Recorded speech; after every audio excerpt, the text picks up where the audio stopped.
नमो रत्नत्रयाय। आदरणीय कल्याण मित्रहरू, वज्रयान बौद्ध शिक्षाको 182औं श्रृङ्खलामा यहाँहरूलाई स्वागत गर्दछु। म राजेन्द्र मान वज्राचार्य। विशेष कारणवश हिजो कार्यक्रम सञ्चालन गर्न सकिएन, त्यसको लागि क्षमा प्रार्थीका साथ आज पनि यो फेसबुकमा मात्रै प्रत्यक्ष प्रसारण भइरहेको कुरा यहाँहरूलाई जानकारी दिलाउन चाहन्छु। र आजको कार्यक्रममा बोधिसत्व भूमिको 7औं भूमि दुरङ्गामा भूमिको सन्दर्भमा जानकारी दिन गइरहेको छु। र दुरङ्गामा भूमि भन्ना साथै मेलापक पीठ, उपाय पारमिता र यसबाट प्राप्त हुने भनेको धर्म ज्ञानको सन्दर्भमा विश्लेषणात्मक व्याख्या गर्दै यहाँहरू समक्ष अगाडि बढ्ने प्रयासमा रहेको छु।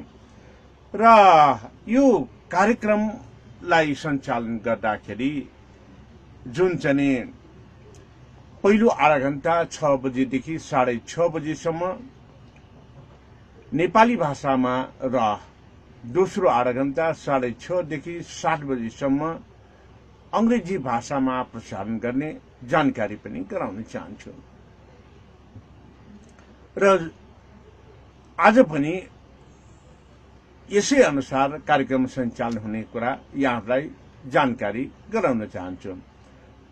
My dear Dhamma friends and followers, I welcome all of you in 182 episodes of Vajrayana Buddhist Education. The first half will be broadcast live in only Facebook from 6 p.m. to 6:30 p.m. in Nepali language and 6:30 p.m. to 7 p.m. in English language. Due to some sort of problem occurred in Mobcam since few days ago, I'm just live broadcasting in Facebook only. So today, after 6:30, I will broadcast in English the 7th level of Bodhisattva education. The 7th level is Durangama level, and where we specialize the subject matter in Melapaka with Upay Paramita skillful means to acquire the knowledge of Dharma. So I like to broadcast now in Nepali language first. आदरणीय कल्याण मित्रहरू, आजको कार्यक्रममा त्रयोदश पारमिता, त्रयोदश भूमिको सन्दर्भमा 7औं भूमि दुरङ्गामा भूमिलाई जानकारी गराउन गइरहेको छु। दुरङ्गामा भूमिमा महत्त्वपूर्ण रूपमा उपाय कौशल्यताका कुराहरूलाई अवगत गर्नुपर्ने हुन्छ र यो उपाय पारमिताको कारणले नै हामीले धर्म ज्ञानको बारेमा जानकारी प्राप्त गर्न सकिन्छ। र यसै सन्दर्भमा जब हामी उपाय पारमिताको सन्दर्भमा जान्छौँ, त्योभन्दा पहिले 7औं भूमि दुरङ्गामा भूमिको बारेमा केही जानकारी दिन चाहन्छु। यस दुरङ्गामा भूमिमा जब कोही पनि व्यक्तिले ज्ञान प्राप्त गर्न थाल्दछ, यो 10 भूमिको 7औं भूमि हो भने त्रयोदश भूमिको पनि 7औं भूमि हो। र 6औं भूमिबाट हामी महायानको वास्तविक रूपमा प्रवेश गर्दै आज 7औं भूमि दुरङ्गामामा पुगेका छौँ। र दुरङ्गामामा जब हामी कुरा गर्छौँ, यो उपाय तथा प्रज्ञा ज्ञानको अभिनिहार अर्थात् प्रार्थनाको रूपमा दुरङ्गामा भूमि हुने गर्दछ। र यसले मार्ग फलको प्राप्तिको निमित्त आरम्भ हुने गर्दछ। जस्तै कि मार्गफलको आरम्भ भनेर चाहिँ कसरी हामीले भन्न सक्छौं भन्दाखेरि तीन विमुख्यका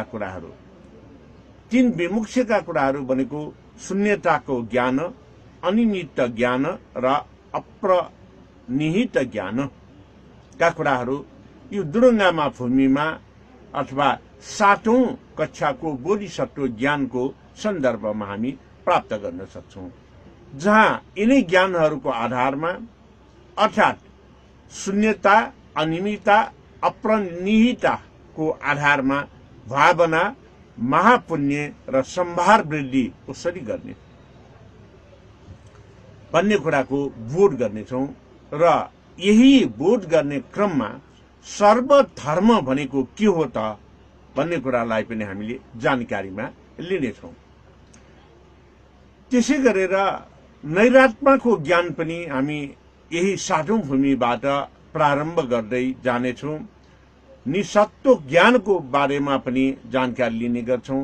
त्यसै गरेर निर्जीव ज्ञान, निष्पुद्गल ज्ञान जनको भावना, राग द्वेष मोह शान्त पार्नको निमित्त सर्वधर्ममा कसरी हामी अगाडि बढ्ने भन्ने कुराको पनि यही तहमा हामीले जानकारी प्राप्त गर्ने गर्छौं, जहाँ क्लेशको क्षय सबै भूमिको निमित्त हुन्छ, तर यस भूमिमा विशेष तवरले क्षय हुन्छ भनेर पनि हामीले बोध गर्ने प्रयास गर्नेछौं।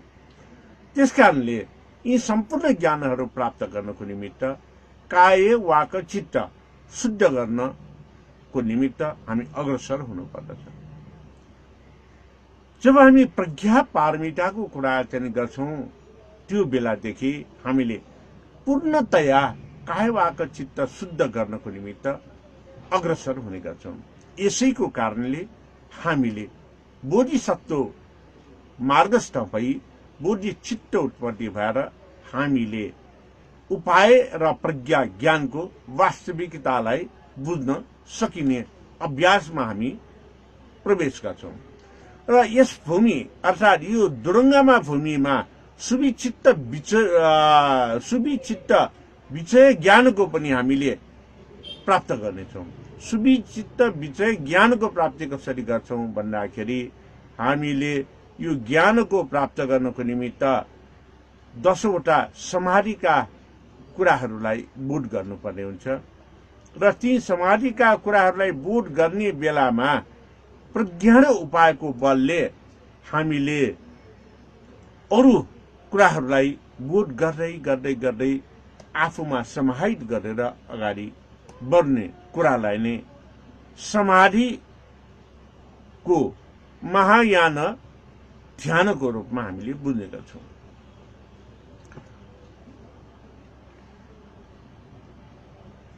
र आदरणीय कल्याण मित्रहरू, यस भूमिमा हाम्रो गोचर विचार अर्थात् लाभ गरिसकेको श्रावक यानका ज्ञानहरू, प्रत्येक बुद्ध यानका ज्ञानहरूलाई प्राप्त गरी सम्यक सम्बुद्ध यानका कुराहरू पनि बोध गर्दै अगाडि जाने गर्दछौं र यही क्षणमा निरोध समापति लाभ गर्दै हामी अगाडि बढ्नेछौं।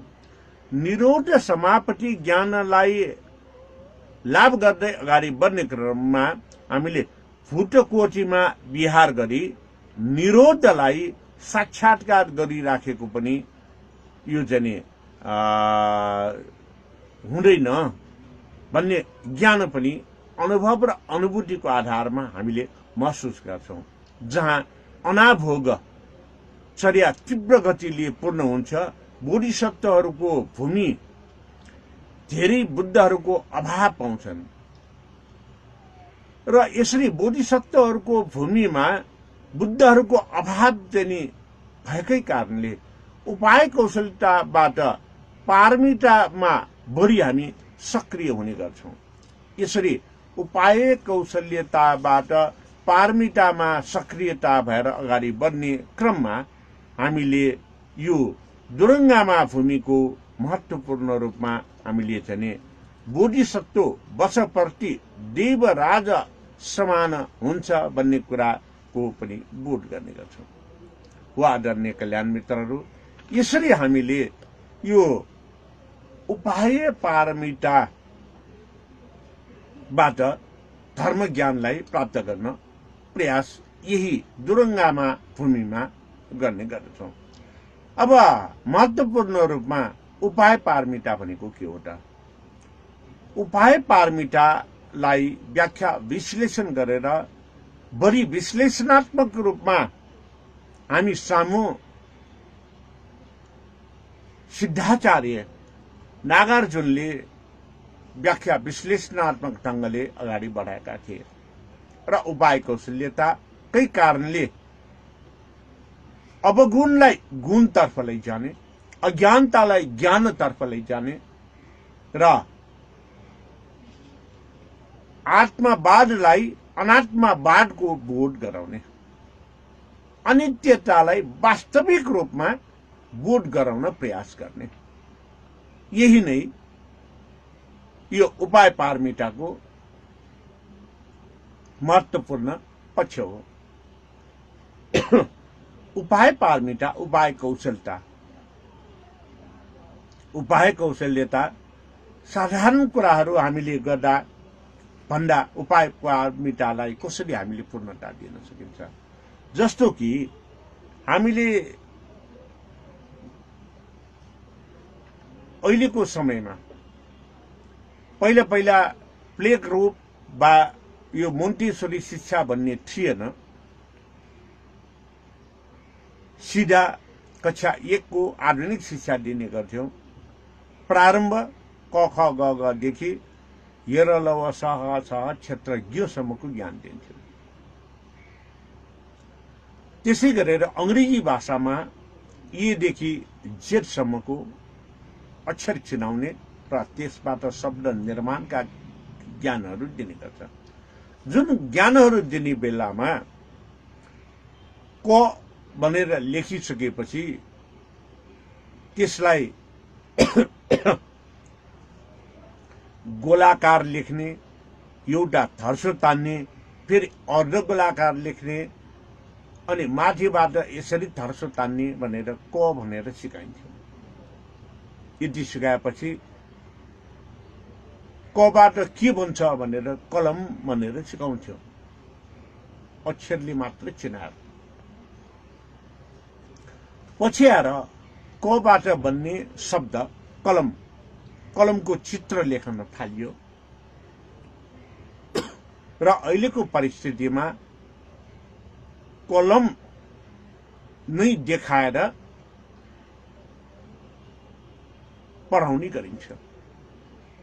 यसरी उपाय कौशल्यतामा ज्ञानको वृद्धि गराउनको निमित्त, अविस्मरणीय ज्ञान दिनको निमित्त वस्तु नै देखाउने काम गर्दछ। यसैलाई मोन्टेसोरी शिक्षाको प्रारम्भ अहिले यो चाहिँ प्ले ग्रुप र के भन्दाखेरि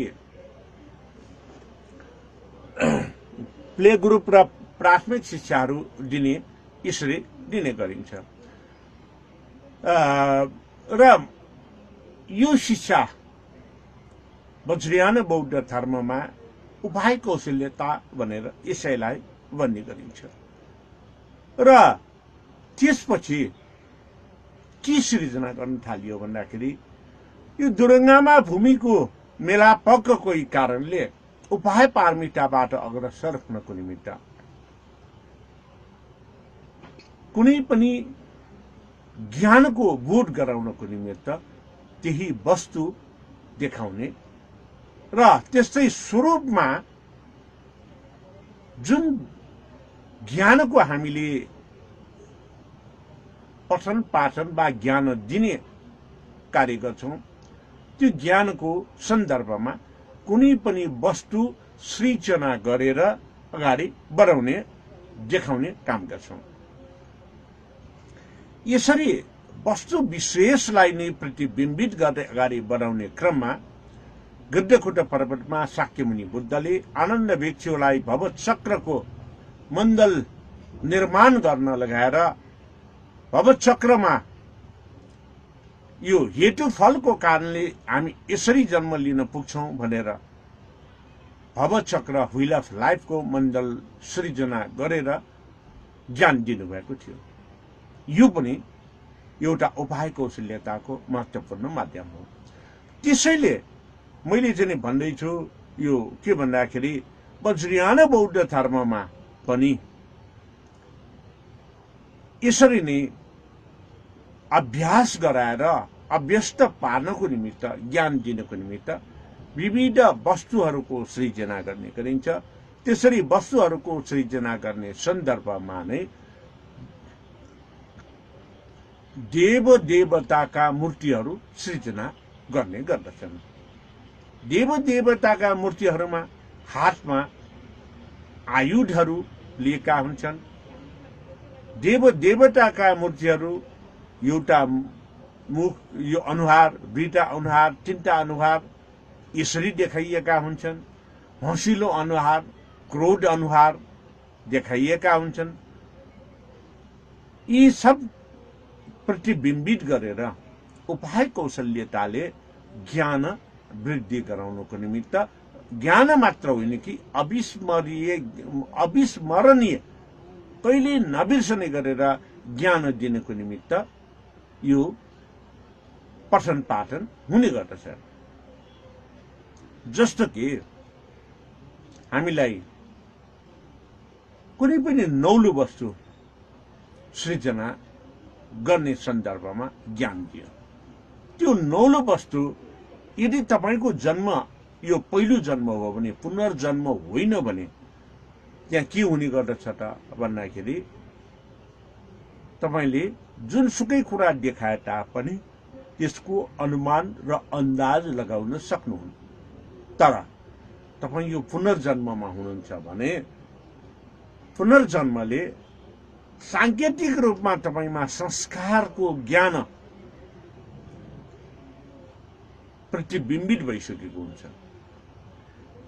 त्यो संस्कारको ज्ञानले गर्दाखेरि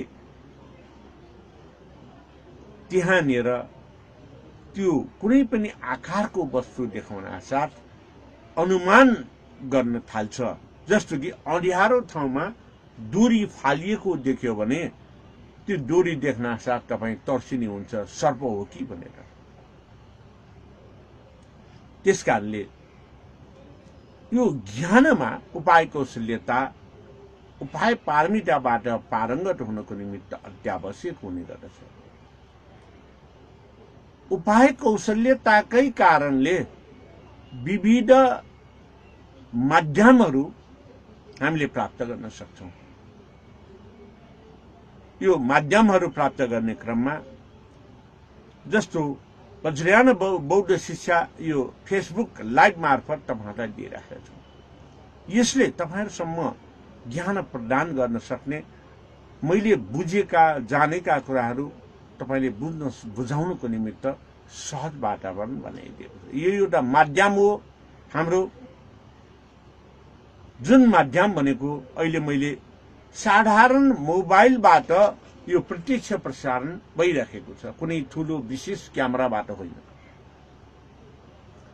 यसरी पनि हामीले गर्न सकिन्छ यदि इच्छा भएमा। इच्छालाई केले निर्देशित गर्नुपर्दछ त भन्दाखेरि माध्यमको रूपमा उपाय अवलम्बन गरेर। मैले आफूमा भएको ज्ञान सबैलाई दिने विचार गरेँ, इच्छा व्यक्त भयो। माध्यम मैले चुने मोबाइलबाट प्रत्यक्ष प्रसारण गर्ने। सुरुमा यसरी नै फेसबुक लाइभबाट प्रत्यक्ष प्रसारण गर्थे। त्यसपछि मोब क्यामबाट गरेँ र यो मोब क्याम भन्दा अगाडि पनि मोबाइलमा भएको क्यामेरालाई रेकर्डिङ गरेर रेकर्डेड लाइभको रूपमा मैले प्रसारण गर्थे। तर अहिले प्रत्यक्ष प्रसारणमा छ। यी विभिन्न माध्यमहरू सृजना भयो जसले हामीमा ज्ञान आदान प्रदानको निमित्त सहज वातावरण बनायो। यही नै उपाय पारमिताका विविध पक्षहरू हुन्। र यही कुरालाई सधर्म पुण्डरीको सूत्रको चाहिँ कुरामा मैले जानकारी गराएको थिएँ। बलिराखेको घरभित्रको बच्चाहरूलाई निकाल्नको निमित्त त्यहाँ प्रयोग गरेका बैलगाडा, सिंहले तानेको गाडा र बोकाले तानेको गाडाको उदाहरण हामीले सधर्म पुण्डरीको सूत्रमा पाउन सकिन्छ। र यही सधर्म पुण्डरीको सूत्रको ज्ञानबाट हामीले अझ भन्ने हो भने मिलिन्द प्रश्नको सन्दर्भमा पनि धेरै ज्ञानहरू हामीले यसरी नै उदाहरणको रूपमा यो उपाय पारमिताबाट अग्रसर भएको पाउँछौँ। मैले देव देवताको कुरा गरेँ। देव देवताको कुरा गर्दाखेरि जस्तो कि साधारण कुरा, त्यो साधारण भित्र पनि विशेष हुन सक्छ भन्ने ज्ञान सन्दर्भमा पञ्चबुद्धको मूर्तिमा यसरी हात भएको बुद्ध, रत्नसम्भव बुद्ध, दक्षिणतर्फ फर्केको पहिलो वर्ण, त्यसैलाई यसरी घोप्टो पारेको भूमिमा छोएको मुद्राको बुद्ध, भूस्पर्श मुद्रा बुद्ध, जसलाई अक्षव्य बुद्ध भनेर भन्ने गरिन्छ, यो नीलो वर्णको हुने गर्दछ। त्यसै गरेर बोध्यङ्ग मुद्रामा दाहिने हातको औंलालाई यसरी बायाँ पक्रेर बायाँ हातको औंलालाई दायाँ हातले यसरी पक्रेर वा धर्मचक्र प्रवर्तन मुद्रामा वैरोचन बुद्ध हुने गर्दछ। गुह्य शिक्षा, बाह्य शिक्षा, समता ज्ञानको शिक्षा, यी कुराहरूलाई बोध गराउन वैरोचन बुद्ध सेतो वर्णको हुने गर्दछ। त्यसै गरेर ध्यान मुद्रामा बायाँ हातमाथि दायाँ हात राखेर यो औंलाहरू यसरी जोडेर ध्यान मुद्रामा बसेको बुद्ध रातो वर्णको अमिताभ बुद्ध। त्यसपछि यसरी वरद मुद्रामा, यो चाहिँ अभय मुद्रामा अमोघ सिद्धि बुद्ध, दक्षिण उत्तरतर्फ फर्केको अमोघ सिद्धि बुद्ध हरियो वर्णको हुने गर्दछ।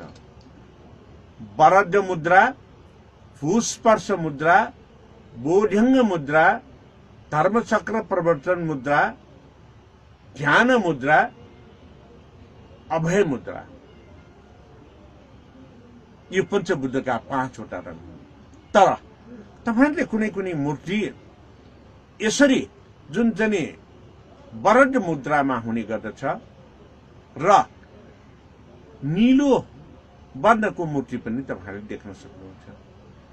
वरद मुद्रामा नीलो भनेपछि नीलो वर्णको हिसाबले सट्टै तपाईले के भन्न थाल्नुहुन्छ भन्दाखेरि अक्षव्य बुद्ध भनेर भन्न थाल्नुहुन्छ। ए हात त मिलेन भनेर पछि फेरि तपाईले भन्नुहुन्छ हात यस्तो भूस्पर्श हुनुपर्नेमा यसरी बनाइदिएछ, गल्ती गरेछ भनेर भन्ने गर्छ। तर पक्कै पनि गल्ती होइन।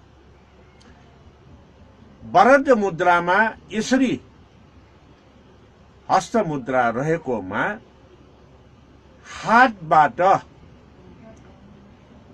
एउटा बिरुवा माथि गएको देखा पर्नेछ। यो जहाँ यसरी राखेको यो वरद मुद्राको हातबाट यहाँ बिरुवा बोट अगाडि बढेको तपाईले देख्न सक्नुहुन्छ। त्यो नीलो वर्णको वरद मुद्रा भएको मूर्तिमा यो भनेको भैषज्य बुद्ध हो। भैषज्य बुद्ध भन्ना साथै के भयो त भन्दाखेरि यो भैषज्य बुद्धले अहिले हामी चिकित्सक भनेर भन्छौं। बुद्ध शिक्षामा चिकित्सा विज्ञान सम्बन्धी प्रयोगकर्ता डाक्टरको स्वरूपमा रहेको बुद्धलाई हामी भैषज्य बुद्ध भनेर भन्छौं। तपाई नेपाल यो चाहिँ पुस्तकालय पहिला हरिहर भवनमा थियो। त्यो पुस्तकालयमा तपाई जानुभयो भने करिब करिब 3 फिट लम्बाई 2.5 फिट चौडाइको यति ठूलो ठेली तपाईले त्यहाँ एउटा ग्रन्थ फेला पार्न सक्नुहुन्छ। त्यो ग्रन्थ हो भैषज्य रत्नावली।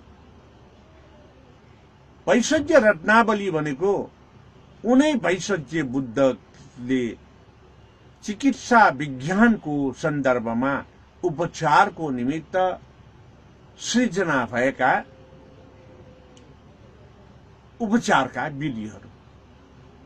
अब फरक के पर्यो त भन्दाखेरि भरत मुद्रामा यहाँ एउटा बोट बिरुवा निस्केको राख्न साथै त्यो नीलो रङमा रहेको भरत मुद्राको भैषज्य बुद्ध, यहाँबाट निस्केको बोट बिरुवा भनेको हर्रोको बोट हो। आयुर्विज्ञानमा पनि अझ भन्ने हो भने वज्रियन थेरापी र कुनै पनि उपचार विधिमा काय वाक चित्तको प्रयोग कफ वात र पित्तलाई निराकरण गरेर औषधोपचार गर्ने गरिन्छ। कफ वात पित्तको उपचार अथवा जानकारी प्राप्त गरेपछि मात्रै के प्राप्त गर्न सकिन्छ त भन्दाखेरि यसले वास्तविक त्यो बिरामीलाई कुन रोग लागेको छ भनेर बोध गर्न सकिन्छ। यसरी बिरामीको रोग पहिचान गरिसकेपछि उपचार गर्नको निमित्त जडीबुटीको आवश्यकता पर्ने गर्दछ। त्यो जडीबुटीमा हर्रो, जसलाई नेपाल भाषामा हल भनेर भन्ने गरिन्छ, यसको महत्त्वपूर्ण गुण हुने गर्दछ।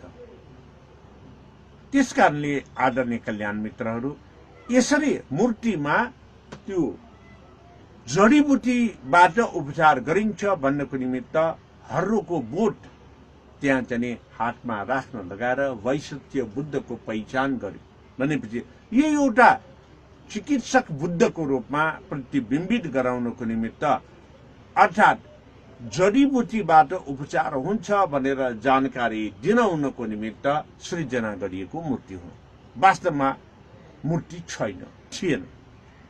वज्रयान बौद्ध धर्मले पूजा गर्ने भनेको यो धार्मिक आस्था जगाउन लगाएर निरन्तर अभ्यास गराउने प्रयासले मात्रै बुद्ध मूर्तिहरू र अन्य देव देवताका मूर्तिहरू सृजना गरेर पूजा गर्न लगाएको हो, जसको कारणले हामी नियमित अभ्यास गर्छौं। साधारण कुरा, बिहान उठ्न साथ देव देवताको मन्दिरमा गएर पूजा पाठ गर्यो भने निरोगी होइन्छ, पुण्य लाभ हुन्छ भनेर बुद्ध धर्मले ज्ञान दिन्छ। यो भनेको दान पारमिताको अभ्यास गराउने, नित्यता नियमितताको अभ्यास गराउने र आफ्नो शारीरिक स्वस्थताको निमित्त अहिले जुन डाक्टरहरूले मर्निङ वाक गर्ने भनेर भन्नुहुन्छ, तर अहिले कोभिडको वातावरणमा त मर्निङ वाक झन् खतरनाक भइदिएको छ। त्यसकारणले यसरी उपाय लगाएर त्यसले निरन्तरता पाओस् भनेर गराइने अभ्यासले हामीलाई धर्म ज्ञान प्राप्त हुने गर्दछ।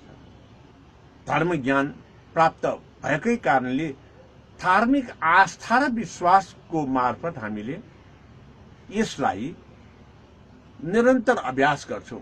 जुन निरन्तर अभ्यास गरेको कारणले हामी दान पारमितादेखि वज्र पारमितासम्म जानी नजानिकनी थाहै नपाइकन निरन्तर अभ्यास गरेर हामी अगाडि बढ्छौं। यो यसरी अभ्यास गराउने एउटा महत्त्वपूर्ण पक्ष भनेको उपाय पारमितामा धर्म ज्ञानको भावनाबाट पारेर अग्रसर गराउने हो भन्ने आजको यस दुरुङ्गामा भूमि मेलापक पीठ उपाय पारमिता र धर्म ज्ञानको सन्दर्भमा बोधिसत्व ज्ञानको 7औं तह को ज्ञानलाई म यही अन्त गर्न चाहन्छु। भोलिको कार्यक्रममा पनि यसैलाई निरन्तरता दिने छु भन्दै आज पक्कै पनि तपाईहरुले यो कार्यक्रमलाई अरूको निमित्त तपाईहरुले शेयर गरेर पुण्यफल प्राप्त गरिसक्नुभयो होला। प्राप्त भएको पुण्यफलले अरूलाई पनि हित र उपकार गर्न सक्छु भनेर एउटा उपायको माध्यम पनि चुनिसक्नु भयो होला। यही पनि एउटा उपाय पारमिताको महत्त्वपूर्ण क्षण हो भन्दै जुन चाहिँ प्रसारण भइरहेको फेसबुकमा यो राजेन्द्रमान बज्राचार्य फेसबुक पेजलाई तपाईहरुले लाइक गरिदिनु हुनेछ भन्ने विश्वासका साथ बिदा हुन चाहन्छु। भवतु सर्वमङ्गलम। केही क्षणपछि हामी अंग्रेजी भाषामा आउँदैछौँ। अंग्रेजी भाषाको कार्यक्रम पनि हेर्नुहुन अनुरोध गर्दछु।